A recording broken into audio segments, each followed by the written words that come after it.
Ordenan investigar a funcionarios mexicanos por espionaje gringo. Conductas que hubiesen constituido algún tipo de violación a la privacidad de las comunicaciones del entonces gobierno federal. Castigo y no explicaciones, demanda Cancillería. Que la investigación comprometida por el presidente Obama se amplíe. PGR espera información de Washington. Estamos esperando. Raymond se debilita. Mañana reinician clases en Guerrero. Hay emergencia en Coyuca de Benítez. Regresa Fausto Vallejo a gobernar Michoacán. Reina, fuera del gabinete. Corren a jefe policiaco por crimen de chavos en la Gustavo Amadero. Exmujer de Fox acusada de lavado de dinero. Apple presenta la nueva iPad Air. Vucetich cobró 10 millones de pesos. Sí, mañana a las 10 de la mañana allá en Morelia habrá sesión del Congreso michoacano. Fausto Vallejo regresa a gobernar y a las 11 de la mañana tendrá su primer acto de gobierno. Del señor Jesús Reina, en este momento ya ni quien se acuerde. Usted está con uno está en todo, estas son hoy las noticias en claro. Le vamos a mostrar cómo se ve el huracán Raymond desde el espacio.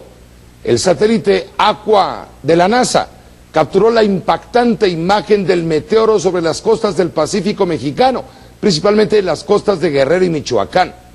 Es la misma zona donde hace un mes la tormenta tropical Manuel causó estragos a la población. En las imágenes que usted mira se puede apreciar justo el ojo del huracán. La astronauta Karel Nyberg, quien se encuentra en la Estación Espacial Internacional, publicó en su cuenta de Twitter otra fotografía del huracán. Esto se mira, pues, desde 36.000, 40.000 kilómetros de distancia. Al filo de la 1 de la tarde, precisamente Raymond se degradó a huracán categoría 1. Sin embargo, continúa siendo igual de peligroso, pues casi no se mueve y genera rachas de viento hasta de 120 kilómetros por hora. Raymond en este momento, a esta hora, se ubica a 160 kilómetros al sur de Zihuatanejo, Guerrero, y a 185 kilómetros al sur-sureste de Lázaro Cárdenas, Michoacán. Se está moviendo hacia Acapulco. De acuerdo con el Centro Nacional de Huracanes de Estados Unidos, Raymond comenzará a alejarse de las costas mexicanas entre la noche de hoy y la madrugada del miércoles. Para jueves o viernes podría degradarse en mar abierto y convertirse en tormenta tropical. Sin embargo, se mantiene la alerta, pues la interacción del huracán con los frentes fríos 7 y 8 ocasiona un lento y muy errático movimiento. Incluso podría alcanzar de nuevo la categoría 3, por eso no hay que bajar la guardia. Precisamente esta tarde la Secretaría de Gobernación emitió una declaratoria de emergencia para el municipio de Coyuca de Benítez, Guerrero, en la Costa Grande, por las intensas lluvias generadas por Raymond los días 19, 20 y 21 de octubre. A partir de esta declaratoria se activaron los recursos del Fondo Nacional de Desastres, el FONDEN. En donde hay también alerta es en la comunidad serrana de San Vicente, en Chilpancingo.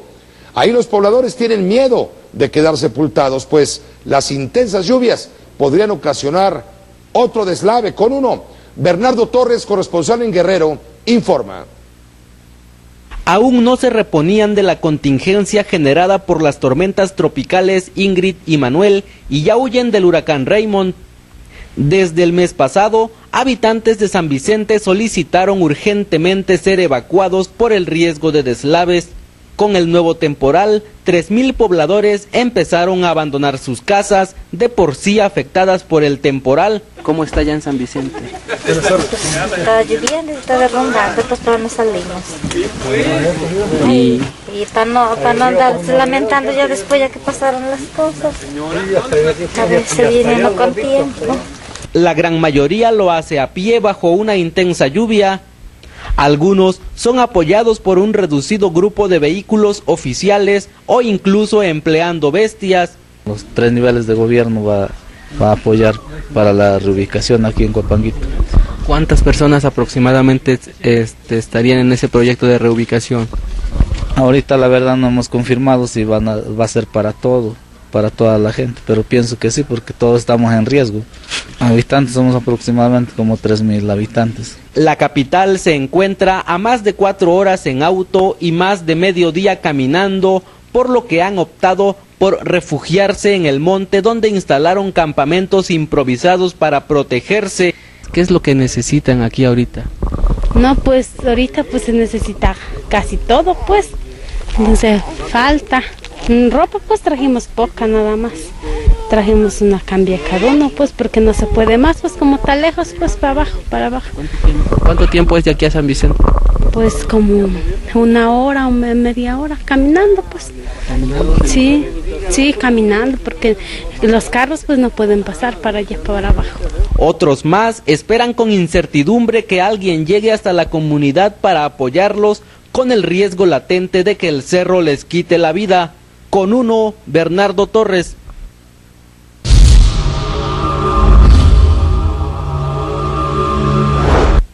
Y mientras se aleja de las costas mexicanas, el huracán Raymond continuará generando mucha lluvia en gran parte del país, sobre todo en Guerrero y en Michoacán.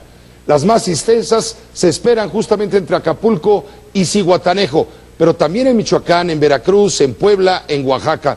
Con uno, tenemos comunicación con Luis Felipe Puente, coordinador nacional de Protección Civil de la Secretaría de Gobernación.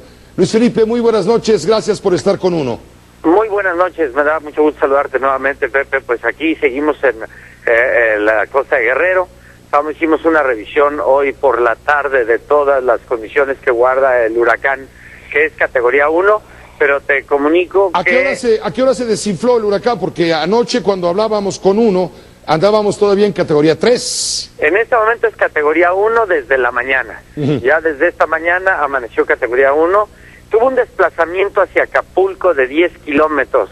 Recordemos que había ido hacia Zihuatanejo. Sí. Luego tuvo un comportamiento errático cerca de la mañana y a la 1 de la tarde lo teníamos 10 kilómetros de regreso hacia la zona de Acapulco, y ahí se ha estacionado hasta este momento, y las coordenadas entre la 1 de la tarde y las 7 de la noche que tuve el corte con el Centro Nacional de Huracanes de Miami eran exactamente las mismas. Quiere decir, se estacionó.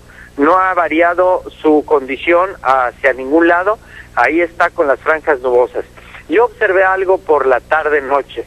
Se desprendieron un núcleo muy importante y me reporta la Conagua que en el Valle de México había 55 lluvias puntuales en diferentes zonas de la zona central del Estado de México, del Distrito Federal, un poco de la zona de Morelos, lo que representa que posiblemente tuvimos un desprendimiento por la debilidad que tuvieron los vientos, y eso ha permitido que en este momento en Acapulco no esté lloviendo. Está la visual desde la zona del aeropuerto hasta la zona de Pie de la Cuesta totalmente limpio. La lluvia es muy ligerita, llovió muy fuerte todo el día, pero te quiero comentar, Pepe, que en este momento se encuentra, yo diría literalmente despejada la zona de la costa. Hacia Zihuatanejo hemos tenido lluvia en la tarde.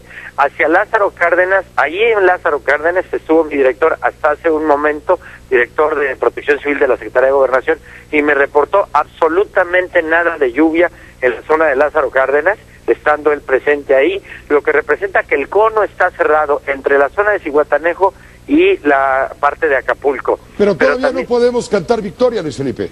Todavía no, porque no se ha movido. A la 1 de la mañana tengo el siguiente corte. El pronóstico que yo observo es que podría empezar a debilitarse a la 1 de la mañana y tomar camino hacia mar adentro. Pero como no se movió de la 1 de la tarde a las 6 de la tarde, 7 de la noche, todavía no puedo dar como asertivo esta probabilidad que estoy comentando.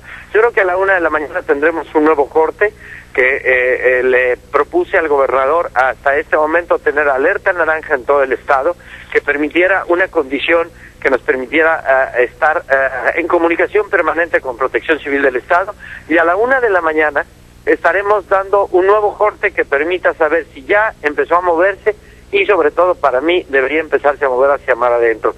Si esto sucede, posiblemente se vaya debilitando, pero en este momento, comento, Pepe, de la 1 de la tarde a la hora que estamos hablando tú y yo, está en total paralizado, no se ha movido, sigue exactamente en el mismo lugar. Pues agradecemos mucho, Luis Felipe Puente, en tu calidad de coordinador de Protección Civil de la Secretaría de Gobernación, esta información de última hora que compartes con uno. Muchas gracias, estaremos en contacto mañana. Muchas gracias, Pepe, buenas noches. Buenas noches, un saludo muy cordial, Luis Felipe Puente, el coordinador de Protección Civil de la Secretaría de Gobernación. Precisamente, Gobernación va a investigar a funcionarios omisos o cómplices del espionaje, del escándalo con Estados Unidos. Todo huele a venganza priista contra el panismo, dicen unos. Los pájaros en el alambre saldrán desplumados, ya verá.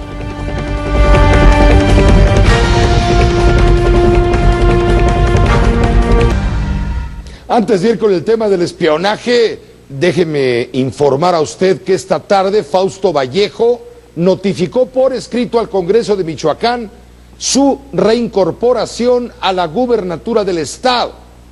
Fausto Vallejo acudió al Palacio Legislativo allá en Morelia. Fue recibido por el presidente de la mesa directiva, el perredista Fidel Calderón. El Congreso michoacano va a determinar el momento en el cual el gobernador con licencia podrá reintegrarse a sus funciones. Esto ocurrirá mañana a las 10 de la mañana. Por su parte, un gobernador interino, al menos por esta noche, Jesús Reina García, ofreció una conferencia de prensa dura, Anunció estar listo para entregar el cargo. Confirmó que no va a formar parte del gabinete de Fausto Vallejo. Solo quiero decir lo que siempre dije, que en este proceso yo tenía una actitud y una actividad pasiva en la que no tenía nada que hacer, sino hacer lo que me correspondía en el momento que tocaba. Y yo tengo algo que hacer, que es entregar el despacho y la función del gobernador en el momento que lo ha decidido el licenciado Fausto Vallejo. Algo grave pasó entre Fausto Vallejo y el gobernador que lo suplió de manera interina, Jesús Reina García. Algo pasó, le repito, porque el 2 de octubre, Fausto Vallejo en entrevista periodística señalaba que desde luego Jesús Reina era bienvenido de regreso al gabinete, él como gobernador y Jesús Reina quizá como secretario de gobierno o alguna otra cosa. Transcurrieron 20 días y se rompió una taza. ¿Por qué? Porque hoy el propio Jesús Reina, el gobernador interino todavía por esta noche, dijo simple y sencillamente: yo no voy a ningún gabinete a partir de este momento en que el Congreso le diga a Fausto Vallejo regresa a mandar en Michoacán. Yo, dijo Reina, me voy a descansar unos días, a tranquilizarme, porque vienen las elecciones en Michoacán en el año 2015. Le queda poco tiempo a Fausto Vallejo, poco tiempo político. Ahí es donde está lanzando un reto Jesús Reina, señalando, bueno, ya no me entendí con él, pues ahora voy a tratar de buscar la gubernatura derecha, legítima, por la elección, por el voto, porque él tiene posibilidades, no está impedido a buscarla, toda vez que no fue gobernador constitucional, fue gobernador interino solamente, ni siquiera fue suplente. Le digo, hay un gobernador que ya no tarda en llegar, llega mañana a las 10 de la mañana cuando el Congreso le diga, órale, comienza de nuevo, termina tu periodo, y a las 11 tendrá su primer acto de gobierno ya nuevamente desde el poder Fausto Vallejo. Y Jesús Reina García, pues es un gobernador que primero no se quería ir y ahora se va a tener que ir aunque quiera, pero quiere regresar. Es un reto el que se está viviendo en Michoacán, dada la circunstancia política, económica y sobre todo policíaca y delincuencial. Ya le hablaremos de esto con calma el día de mañana. También le voy a informar esta noche que Lilian de la Concha, ¿se acuerda? Primera esposa del expresidente Vicente Fox, está probablemente involucrada en un caso de lavado de dinero. Un fiscal federal de Texas acusó a Marco Antonio Delgado, quien presuntamente tenía una relación sentimental con Lilian de la Concha. Lo acusan de haber lavado $500 millones para el desaparecido Cártel del Milenio. En el juicio contra Antonio Delgado, un testigo reveló que la exesposa de Vicente Fox ayudaba a organizar las reuniones justamente con el Cártel del Milenio. En otra cosa, la Coordinadora de Trabajadores de la Educación continuó este día martes con las protestas en el DF. Hoy el turno fue para las oficinas del INEGI, ubicadas en la calle de Valderas, en el centro histórico. Alrededor de 1000 profesores de Oaxaca, Chiapas, Guerrero y Veracruz marcharon desde el plantón del Monumento a la Revolución, les quedaba cerquita. La manifestación de hoy fue en rechazo a la aplicación del censo que realizó el INEGI en las escuelas públicas del país. Simplemente no se acepta, ¿sí? Rechazamos. Incluso en Guerrero hicimos un formato de levantamiento de un acta donde rechazamos la aplicación de este censo por parte de las escuelas que simpatizan con la coordinadora. Bueno, esto en el DF. En Chiapas, los maestros también bloquearon las instalaciones estatales del INEGI, ubicadas en la capital Tuxtla Gutiérrez. Además, tomaron las oficinas de las Secretarías de Hacienda y de la Función Pública. La disidencia magisterial de Chiapas cumplió ya 54 días de paro laboral. Los maestros amenazan con tomar más edificios públicos si el gobierno de Chiapas no acepta instalar una mesa de diálogo. Creo que vamos por una lucha que el gobierno decide, ¿no? ¿Hasta cuánto? Nosotros vamos a luchar hasta que esta reforma no pase y no sabemos, no hemos proyectado cuántos días o cuánto tiempo más vamos a estar. Hasta aquí la nota nuestra de cada día sobre los maestros, pero ahora vamos con otro asunto, el caso del asesinato de 2 menores de edad y una joven de 19 años ocurrido, usted lo sabe, el fin de semana en la delegación Gustavo Amadero. Hoy habló el procurador de justicia del Distrito Federal, Rodolfo Ríos. Hasta el momento se tienen abiertas todas las líneas de investigación, entre ellas la de una posible venganza entre narcomenudistas. Anoche aquí lo adelantábamos con base en comentarios que hizo el jefe de gobierno del Distrito Federal, Miguel Ángel Mancera. Sin embargo, hoy el procurador Rodolfo Ríos Garza dijo que aún no encuentran relación en este caso, con los hechos delictivos ocurridos en Tlanepantla, Estado de México, porque en algún momento hubo una vinculación. Tenemos abierta toda la línea de investigación. Hasta el momento no hay ninguna relación. Estamos en comunicación con la Procuraduría y con las autoridades del Estado de México para verificar si existe alguna vinculación con los homicidios. Esto en el DF. Allá en Sonora, una nota que va a causar un enorme impacto social. El suicidio de un menor de 15 años de edad, víctima de bullying. Ha causado en Sonora grave indignación. Sergio Romero se quitó la vida luego de soportar varios meses de golpes, acoso, burlas por parte de sus compañeros de la secundaria. La madre de la víctima aseguró que las autoridades del plantel estaban enteradas del caso y en lugar de ayudar a su hijo, les pidieron discreción. ¡Cállate! Incluso una maestra presenció una de las golpizas recibidas por el menor y solo intervino para poner un reporte en la rectoría de la escuela. Hasta el momento las directivas escolares no han hablado sobre este caso. Se desconoce si los alumnos agresores van a recibir o no alguna sanción. En otros temas, una fiesta patronal en el Estado de México terminó este martes en tragedia. 2 mujeres y un niño fallecieron luego de la explosión de pirotecnia, la cual estaba almacenada en una de las torres de la iglesia de San Juan, ubicada en el municipio de Jalatlaco. El estallido también dejó 20 personas lesionadas, 4 de ellas con graves quemaduras. Sacamos como a 3 personas de los escombros de la torre que se había destruido y varios de la banda musical iban sangrando. Me imagino que por los vidrios que salieron a raíz de la explosión. Con uno, después de corte, el tema de los espías en conflicto. Javier Oliva, experto en seguridad nacional, va a hablar de todo este borlote que involucra a México, a Brasil y también, por supuesto, a los franceses. La bronca está en grande y en serio.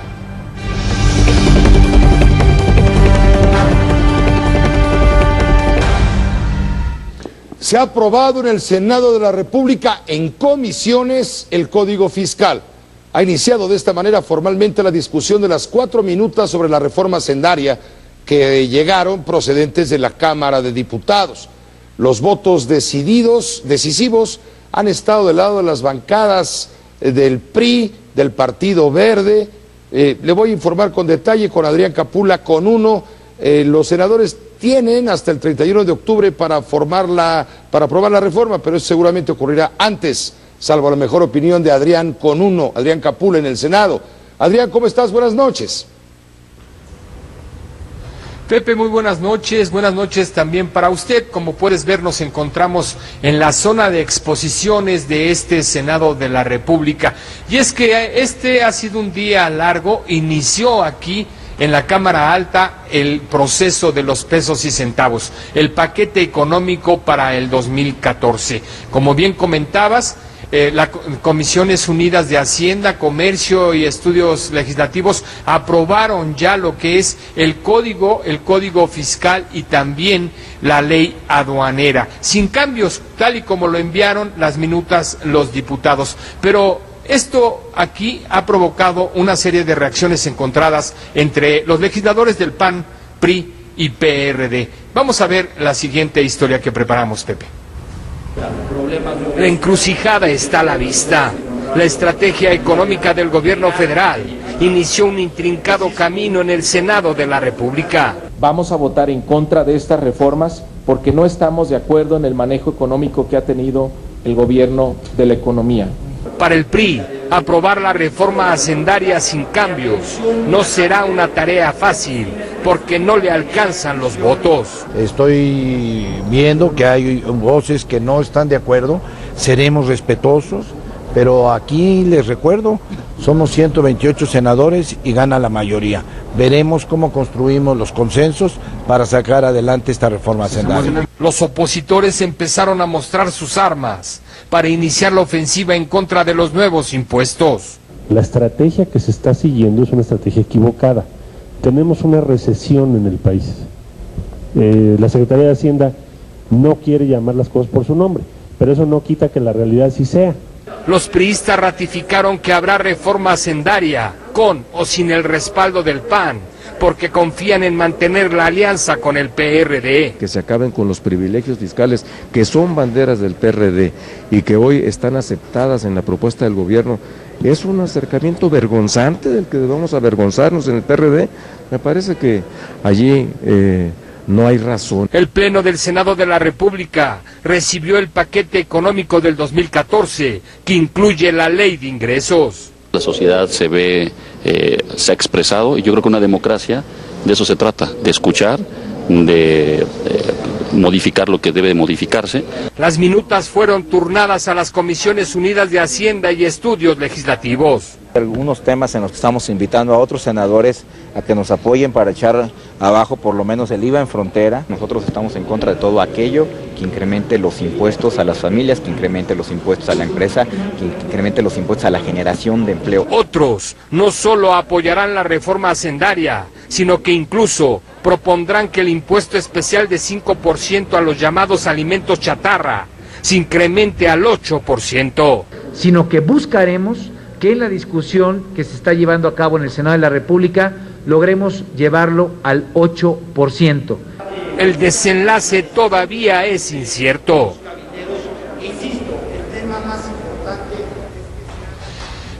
Pepe, sin embargo, esto apenas comienza. Las diferencias entre los legisladores del PRI, el PRD, una parte del PRD con otra parte del PRD y también del PAN, tienen diferencias muy marcadas, sobre todo en los impuestos, lo que se refiere a los impuestos a los alimentos chatarra, el IVA, homologarlo en las fronteras de 11 a 16%, y esto apenas comienza. Será un largo proceso que tienen los senadores de aquí hasta el 31 de octubre para aprobar todo este paquete fiscal, estratégico sobre todo para las promesas de campaña del presidente Enrique Peña Nieto. Pepe. Sí, Adrián Capula. En este momento comienza pues la gran discusión, pero ya pasó una aduana muy importante, que es la aduana de las comisiones. Tú bien informabas, Adrián, la Comisión de Hacienda y Crédito Público, la Comisión de Comercio y Fomento Industrial, la Comisión de Estudios Legislativos Segunda del Senado. Ya han avalado estas comisiones en lo general y se ve evidente cómo viene el proceso de la mecánica de votación. El PRI irá con el PRD, el PRI y sus satélites irán con el PRD en contra del Partido Acción Nacional, y ahí nos la vamos a llevar, como tú dices, pateando el bote, pero tiene que estar listo esto antes del 31 de octubre, Adrián.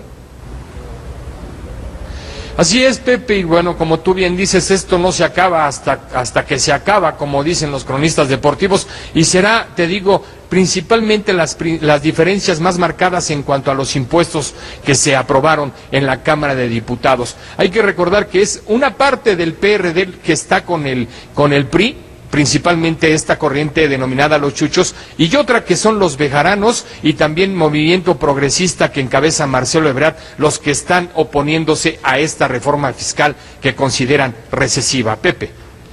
Esto quiere decir entonces que luego de que se aprueben comisiones, ya pasa al Pleno y ahí es donde empieza la enorme discusión. Primero, en lo general, se aprueba o desaprueba. Bueno, si se desaprueba, hasta ahí acaba, pero si se aprueba en lo general, vendrán las reservas, artículos específicos de este código, y ahí es donde el Partido Acción Nacional va a echar toda su carne azul al asador. Así es, Pepe, se espera que mañana en el Pleno del Senado de la República se presenten estos dos primeros dictámenes, el Código Fiscal y la Ley Aduanera. Se va a dispensar la primera lectura para que pase inmediatamente a discusión, debate y en su caso aprobación estos dos primeros dictámenes de este paquete económico del 2014. Pepe. Muchas gracias, Adrián Capula. Buenas noches. Gracias por estar con uno e informarnos. Buenas noches. Buenas noches, Adrián Capula, desde el Senado de la República. Mire, sobre estos temas, en la Cumbre de Negocios de la ciudad de Guadalajara, el presidente Enrique Peña Nieto lamentó el bajo crecimiento de la economía mexicana durante su primer año de gestión. Sin embargo, dijo Peña Nieto confiar en un repunte tras la aprobación de las reformas estructurales, así les llama él, una de ellas la hacendaria. Al referirse justamente a esta parte, Peña Nieto recordó que México es de los países con menor recaudación y ante los empresarios allá en Jalisco explicó cuáles serán los alcances de la reforma fiscal. La reforma fiscal que se ha propuesto es precisamente más que para imponer nuevos impuestos, para cerrar los huecos, los subterfugios legales que permitían que algunos contribuyentes evitaran el pago correspondiente de sus contribuciones. Cerramos huecos, cerramos privilegios. Y evidentemente esto ha generado polémica y debate. El Sol es tu casa. El Sol de México premia tu preferencia y te da la oportunidad de ganar una casa. Sí, una casa en Cancún. Es muy fácil. Recorta tu cupón que aparece todos los días en el periódico El Sol de México. Llena tu planilla y canjela por un boleto para participar y ganar. El Sol es tu casa. Tema del día y de muchos días es el del espionaje. Hoy el gobierno de México, con Estados Unidos, el gobierno de México no se va a quedar con los brazos cruzados ante esta práctica realizada por el gobierno de Washington. La Secretaría de Gobernación anuncia hoy con energía llevar a cabo una investigación para determinar si funcionarios mexicanos colaboraron por omisión o por negligencia o por complicidad con la Agencia de Seguridad estadounidense. Con uno, Rubén Rojas informa. Al gobierno mexicano se le agotó la paciencia y ante la falta de respuesta por parte de las autoridades estadounidenses, la Presidencia de la República ordenó iniciar una investigación que aclare el presunto espionaje del que fueron objeto Felipe Calderón cuando era presidente y el entonces candidato Enrique Peña Nieto. Una investigación que deberá determinar si existen evidencias o no sobre las versiones antes citadas, así como la probabilidad de que hubiera participación de ciudadanos o funcionarios públicos de entonces que intencionalmente o bien por omisión, negligencia o cualquier otro motivo hayan desplegado conductas que hubiesen constituido algún tipo de violación a la privacidad de las comunicaciones del entonces gobierno federal. Horas antes de esta decisión, desde Ginebra, Suiza, el secretario de Relaciones Exteriores lanzó un ultimátum al gobierno de Barack Obama. Primero, que la investigación comprometida por el presidente Obama se amplíe para incluir en alcance la nueva información. Segundo, que ésta concluya en un plazo breve. Y tercero, que con base en sus resultados se deslineen responsabilidades y se tomen las determinaciones necesarias para asegurar que actividades de este tipo no sucedan. De acuerdo con las autoridades mexicanas, esta exigencia ya se había hecho meses atrás. Desde que estuve en los Estados Unidos hice un reclamo al procurador de los Estados Unidos por la intervención que ya se decía. Y él me aseguró que iniciarían una investigación, estamos esperando. La voz del Congreso mexicano también se hizo escuchar. Igual de inaceptable el que se interfiera en las comunicaciones privadas de cualquier mexicana o mexicano. Nosotros esperamos una muy enérgica protesta por parte de la Secretaría de Relaciones Exteriores hacia el gobierno de Estados Unidos y una solicitud formal, una solicitud firme de que se acelere la investigación. El gobierno mexicano advirtió que se castigará a quien resulte responsable.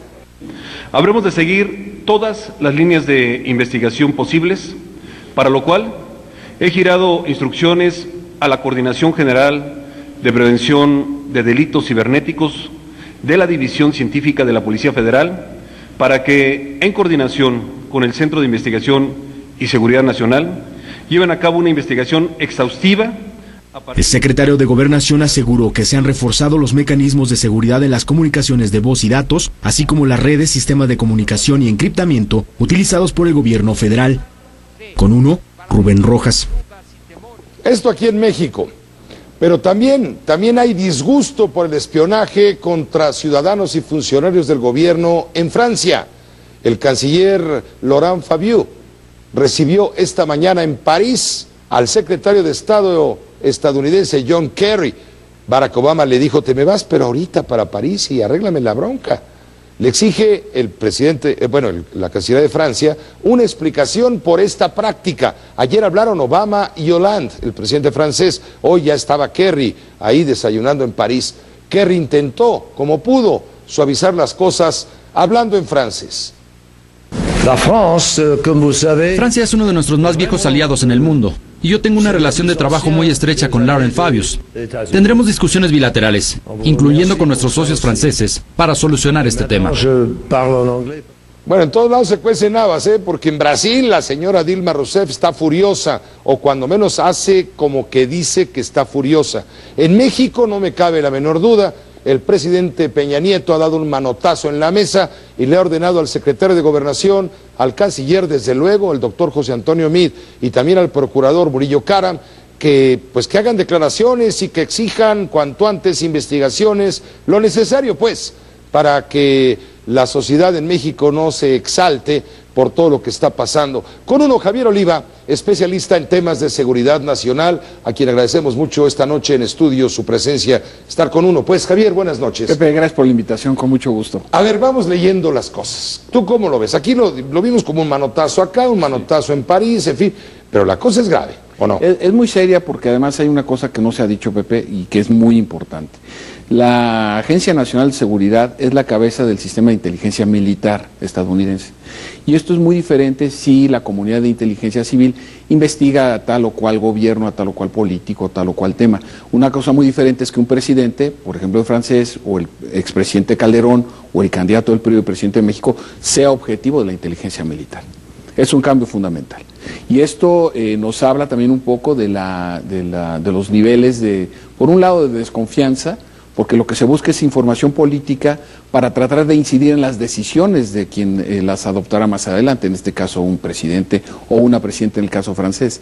De tal manera que lo que estamos observando es muy serio, porque deja en entredicho no solo esta idea de la amistad y la cooperación entre los países, sino sobre todo que dejen claro también la notable vulnerabilidad de los sistemas de comunicación, de transmisión de imagen, voz y datos en los países que han sido violentados en su privacidad. Pero ya en la práctica, ¿qué puede hacer realmente México de manera eficaz para elevar esta protesta en otro tono? Porque como son las cosas, pelearse con los americanos es como ponerse las patadas con Sansón. Pero el gobierno mexicano necesita hacer algo muy serio, Pepe, porque hay que recordar que en México es un referente respecto del continente latinoamericano. Hay que recordar que por distintas razones, pero más de la mitad de los presidentes latinoamericanos no asistieron a la toma de posesión del presidente Peña Nieto como presidente pro tempore de la cumbre iberoamericana. Hay que recordar que ninguno de los países latinoamericanos votó por el candidato mexicano al OMC y en cambio sí votaron todos por el brasileño.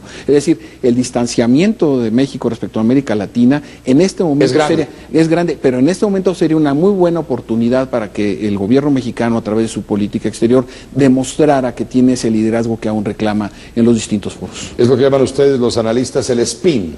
Sí, tienen que, dada la situación y la crisis, digamos, de lo perdido lo que aparezca. Pero es una muy buena oportunidad porque se puede llamar a consultas al embajador mexicano.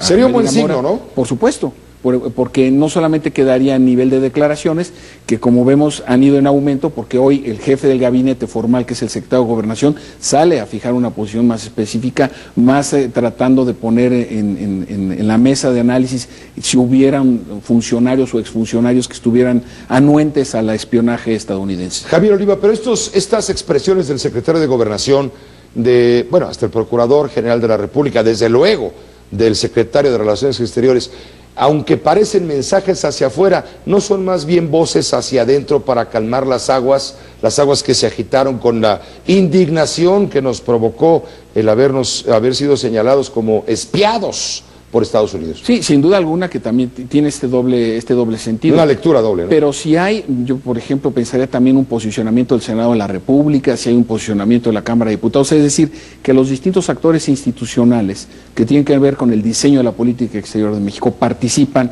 de una manera articulada, defendiendo los intereses, pues me parecería un signo importante. Pero en el protocolo diplomático, llamar a consultas al embajador, es decir, que a Medina Mora, embajador de México en Washington, se ha llamado a la Ciudad de México para consulta, sí es un escalón importante. Manda un mensaje. De molestia, desde luego. Y hay que demostrarlo. Mira, el presidente Peña Nieto hace 2 meses estaba en San Petersburgo en el marco de la cumbre del G20. Así es. Y ahí se reunió con Barack Obama.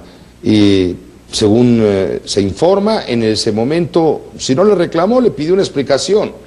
Claro, ahora, lamentablemente es que ahora también se ha dado a conocer el espionaje sobre el presidente de la República, en ese momento, Felipe Calderón, y creo que a destiempo el secretario de Relaciones Exteriores sabe decir que van a solicitar una investigación para deslindar responsabilidades. Quien autorizó esas investigaciones fue el presidente Barack Obama.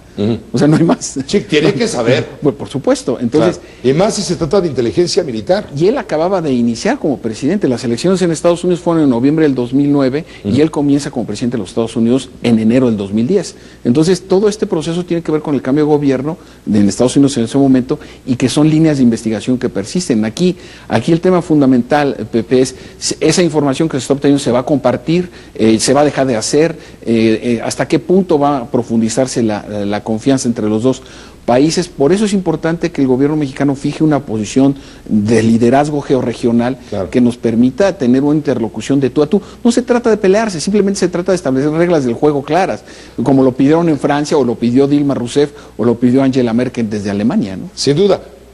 El gobierno de Estados Unidos ayer, en un acto aquí calificado de cínico, claro, dijo: hombre, pero ¿de qué se alertan y de qué se alarman si todo el mundo espía a todo el mundo? Son los usos y costumbres de la vida política. ¿Te parece un acto de cinismo? A mí me parece un acto de cinismo a mí me parece diplomático. A mí me parece un acto de torpeza, porque es tanto como aceptar la práctica ilegal para la obtención de información con fines propios, o sea, con finalidades propias.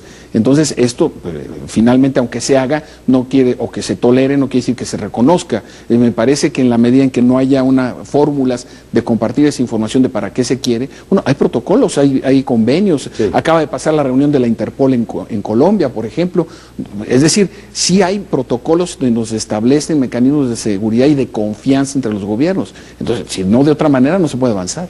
Ahora, ¿por qué nos sentimos tan ofendidos los mexicanos si el gobierno pasado le abrió las puertas de par en par a Estados Unidos para que Estados Unidos vigilara nuestras fronteras por razones de seguridad de ellos, eso dicen, con los aviones no tripulados, para que vengan con barcazas o lanchas o barcos o lo que sea y estén pendientes del narcotráfico y las cosas?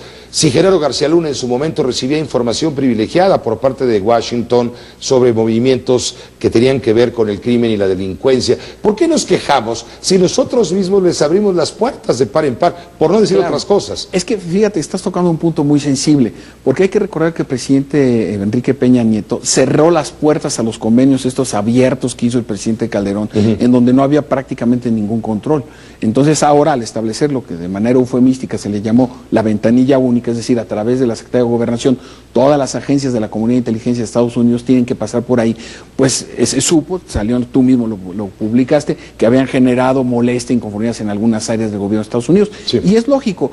hasta cierto punto quizá también esto sea reflejo de esas molestias, ¿no?, que se reflejan ahora en las nuevas filtraciones del semanario alemán Der Spiegel, con filtraciones a su vez de Edward Snowden. Y vienen más, porque acuérdate que es el señor Glenn Greenwald, que es como brother, como primo hermano de Edward Snowden, el refugiado en Moscú, el que ha originado todas estas filtraciones a través de Der Spiegel, en su momento de The Guardian. Dice Greenwald, que trabaja para el Globo en Brasil, Globo, ¿no? sí. Él dice, no hombre, y espérense lo que viene y lo que falta. Bueno, aquí, no estoy pidiendo que me vuelvas a invitar. No, bueno, esta es tu casa. Pero hay que ver cómo van a reaccionar ante filtraciones de Evo Morales, en su momento de Hugo Chávez, de la presidenta Kirchner, desde luego más de Dilma Rousseff, de Fernando Lugo, depuesto expresidente de Paraguay. Es decir, creo que vienen más cosas y hay que ver cómo reacciona la comunidad latinoamericana. Por eso pienso que tenemos una gran oportunidad como gobierno para fijar una posición más severa frente a los aspectos. Interesante que para algunos grupos, Edward Snowden sea en este momento un héroe de la verdad verdadera. Bueno, ya hasta le dieron un premio, otros ex integrantes de la comunidad de inteligencia de Estados Unidos le dieron un premio ahí en Moscú, otros detractores también de la CIA, del FBI, le fueron a entregar un premio. Estamos viviendo un mundo agitado, activo, y agradecemos mucho haber estado con Javier Oliva, en tu calidad de experto en asuntos de seguridad, en este caso nacional, y también observador de la información internacional. Encantado, Pepe. Javier Oliva, gracias por estar con uno. Muy buenas noches. Bueno, pues Vucetich cobró 10 millones, 5 por partida, porque nada más jugó 2. El Piojo no va a cobrar nada, para que vea que no todos son iguales, aunque siempre, como decía don Fidel Velázquez, habrá unos más iguales que otros.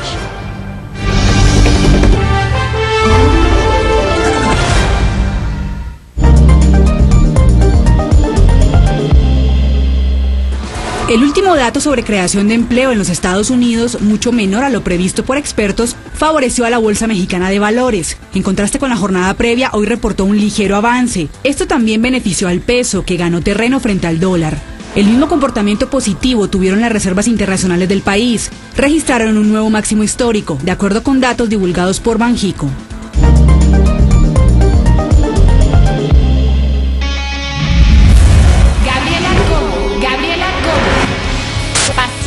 Emociones fuertes y mucha diversión. Esto es Uno TV.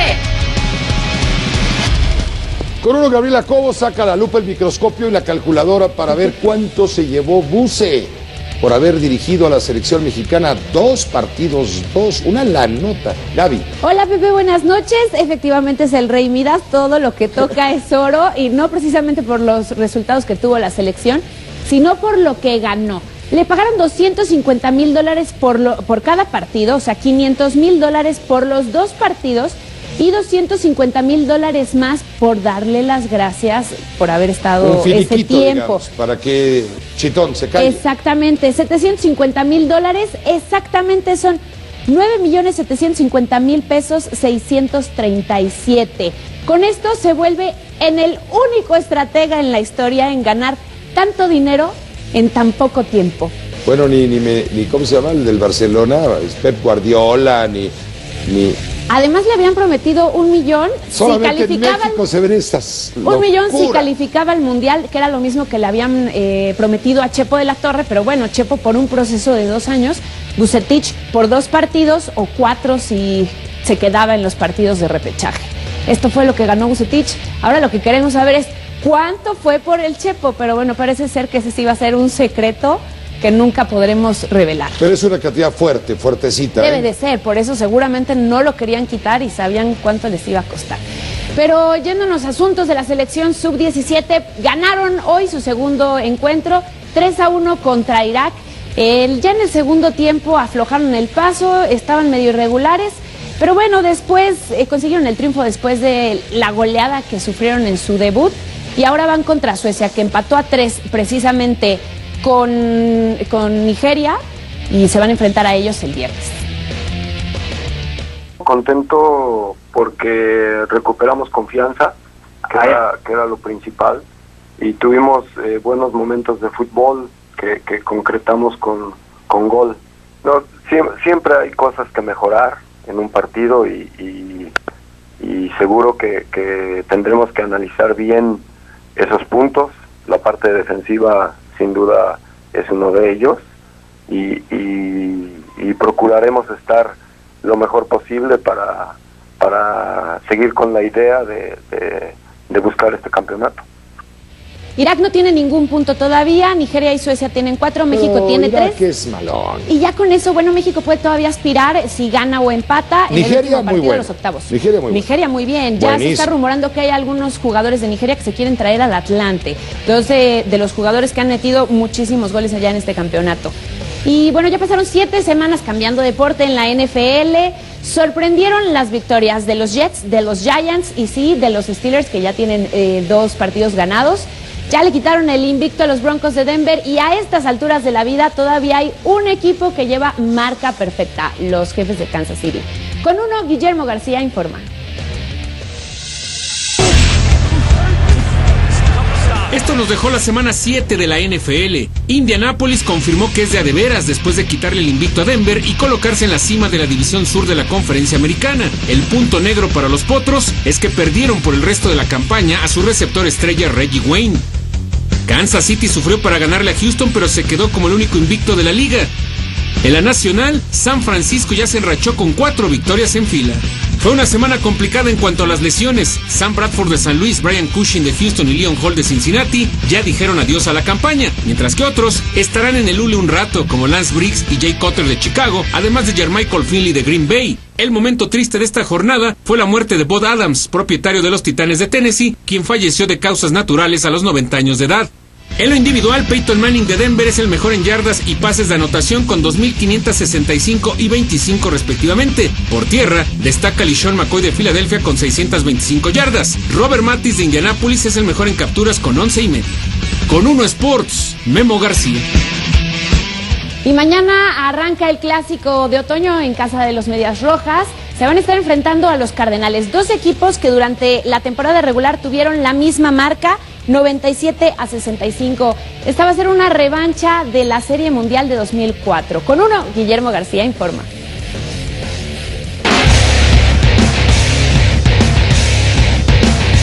Los 2 mejores equipos de la temporada regular, Medias Rojas de Boston y Cardenales de San Luis, van a disputar a partir de este miércoles en Fenway Park la edición 109 de la Serie Mundial. Boston tiene la ventaja de la localía y cuenta con un orden al bat balanceado con David Ortiz, Dustin Pedroia, Jacoby Ellsbury y Mike Napoli. Los Medias Rojas tienen mucha velocidad en los senderos. Sus abridores, John Lester, John Lackey y Clay Buchholz, son confiables. San Luis ha demostrado carácter a lo largo de la campaña, se sobrepuso a las lesiones de varios elementos claves. Tendrá de regreso a su cuarto bat Allen Craig, quien se recuperó de una lesión en el pie. David Freese y Carlos Beltrán son bateadores que se crecen en postemporada. Habrá que ver qué puede hacer el novato Michael Wacha. La clave de la serie puede estar en el bullpen de los 2 equipos. El cerrador de los Medias Rojas, el japonés Koji Uehara, ha estado imparable en las últimas entradas. Con los Cardenales, el grupo de Carlos Martínez, John Adford y compañía con su velocidad han frenado a las ofensivas rivales. Para el primero de la serie, se anuncia el duelo de Adam Wainwright de San Luis en contra de John Lester por Boston. Con Uno Sports, Memo García. Y Pepe, los diputados ya se pusieron de acuerdo para nominar a los niños Triqui al Premio Nacional del Deporte junto con Luis Rivera y Gustavo Ayón. Triqui Dream Team será, qué bueno, eso lo merece. Sí, Pepe, hasta aquí los deportes, buenas noches. Gracias, Gabriela Cobo, buenas noches por estar con uno, con todos los deportes y la información. Qué bueno que ya le varió, ¿no? Hay que sacarla del carril del fútbol, de ahí no sale, está duro y dale. No, ya, vámonos a otros deportes también, fútbol americano, béisbol, lo que viene. Serie roja del béisbol va a estar buenísima a partir de mañana. Al cierre le informo, el Tri de Alex Lora celebró 45 años de trayectoria.